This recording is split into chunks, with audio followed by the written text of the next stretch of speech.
This picture prompted me to write the blog post. Like many other people, I am a great admirer of Steve Jobs, his integrity, his passion and his sense of design. Almost single-mindedly he twice created a company that eventually became bigger than the economy of Spain and many other countries.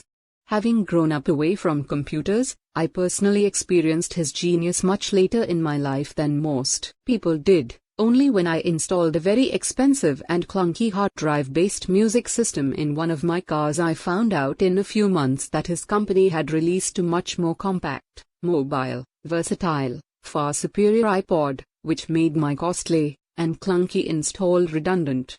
But today, when I reflect, almost every technology I use on daily basis has his fingerprints on it. Microsoft Word, Windows, Android phone, all have ideas inspired by him.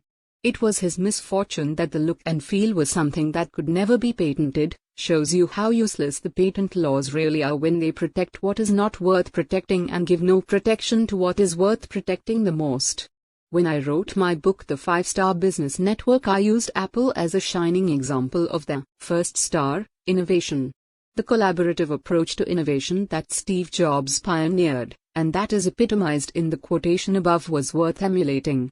Admittedly, his is not the only company that does it. His company just used to do it better than anyone else. Using a business network of suppliers and collaborators to co-create a product in far less time than anyone else could have created was a work of a genius. He stood the Edison and Tesla model of innovation on its head. And even Ford could have learned a few things from him.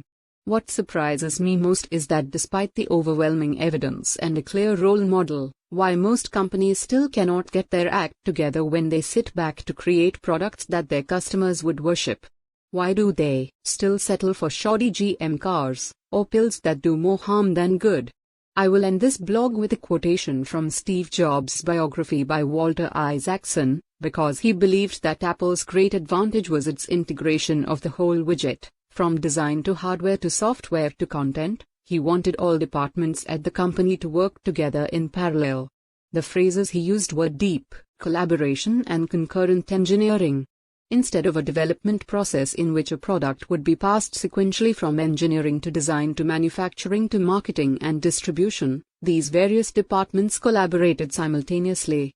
Our method was to develop integrated products, and that meant our process had to be integrated and collaborative, Jobs said.